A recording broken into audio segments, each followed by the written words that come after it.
Highlights of our travels through Colorado in our Embassy RV.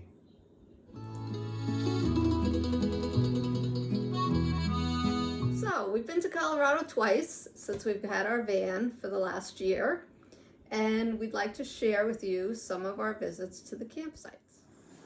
So far, our explorations in Colorado have been limited to the so-called Front Range, which is the eastern side of the Rocky Mountains. In the future, when we return to Colorado, we hope to get to the western part of the state and be able to share with you some of the highlights from those trips as well. Enjoy! Our first RV trip to Colorado was brief in December and included two highlights. The first was the spectacular Garden of the Gods rock formation outside Colorado Springs. You should not pass through this area without investing a couple of hours to walk through this garden of big rocks.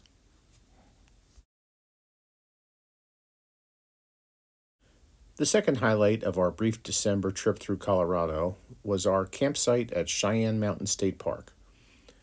The park is in a beautiful area with large scenic campsites and some nice hiking.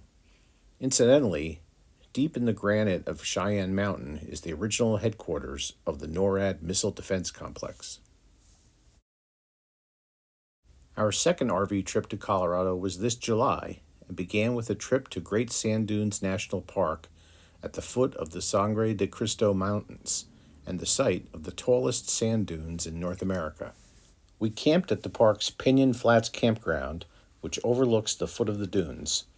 The area around the campground also provides a view of the mountain range, which at sunset shows off the reason they are named the Blood of Christ Mountains.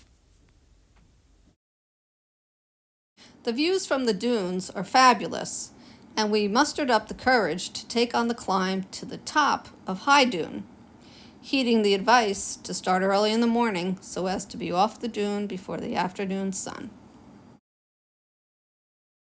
The climb was quite a grind, but we made it, and enjoyed the views in the process, and especially at the top.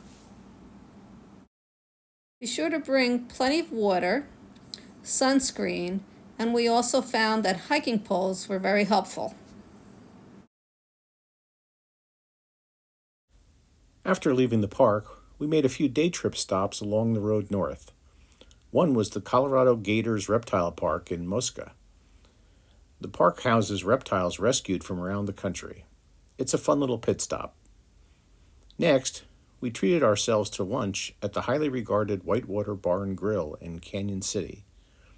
Canyon City is a common meeting place for those about to raft the adjacent Arkansas River or visit the area's top attraction, as we did, the Royal Gorge Bridge.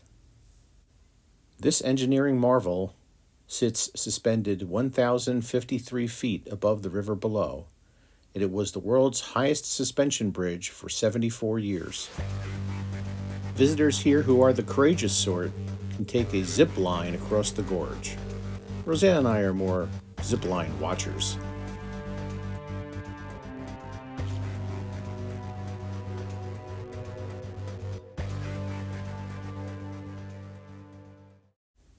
The bridge itself and the views of the gorge and the river below are all marvels to behold.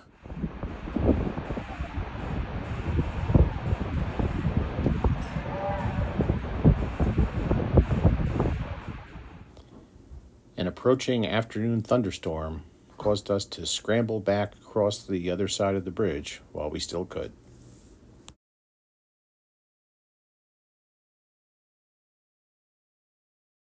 Our next camping location was Colorado State Forest State Park, located northwest of Rocky Mountain National Park.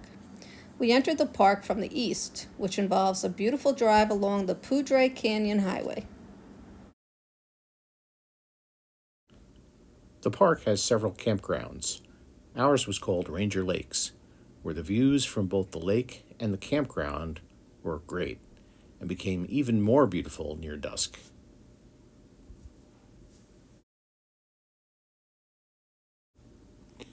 The orange glow of the clouds coming over the mountains at sunset never gets old.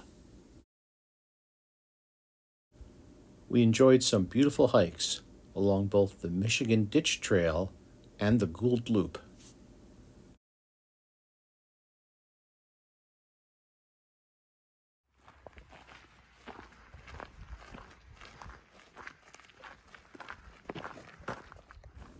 park presents plenty of opportunities for wildlife viewing, including being known as the moose capital of Colorado.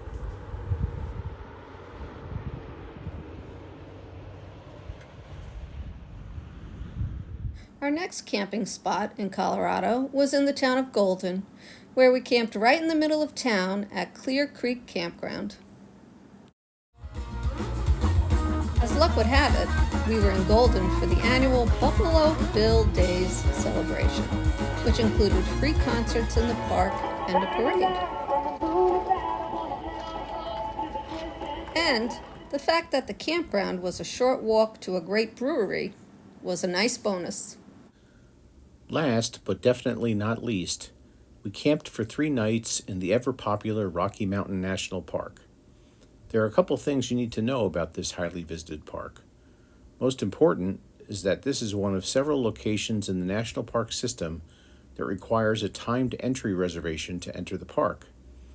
If you have a campsite reservation, that will serve as your entry permit. But if you are a day visitor, be sure to secure your entry permit in advance or you will be turned away. Also, one of the roads in the park, the Bear Lake Road, very popular because it accesses multiple popular hiking trails, requires its own timed entry permit, separate from the general park entry. We saw multiple vehicles that did not realize this and were turned away from the road. Happily, we had reservations at the park's Glacier Basin Campground, which is on the Bear Lake Road, so we were allowed to come and go as we pleased. We enjoyed great hikes to and around Bear Lake, Bierstadt Lake, and Sprague Lakes, and the amazing views from those hikes. We also drove Trail Ridge Road, which climbs up above the tree line and brought us some even more incredible vistas. Finally, if you enter or leave through the Estes Park entrance, be sure to make a stop at Cinnamon's Bakery for some absolutely delicious cinnamon rolls. Be forewarned, by opening time in the morning, a line has already formed. They're that good. Well, that's all we have for you from Colorado for now. As Roseanne said at the beginning, we'll be returning to Colorado in the future and hope to bring you some other parts of the state. As always, if you enjoyed this video, please give it a thumbs up and think about subscribing to our channel in order to see all our past and future videos. We'll see you next time. We hope you found this helpful, and we'll see you next time here at Amore Van.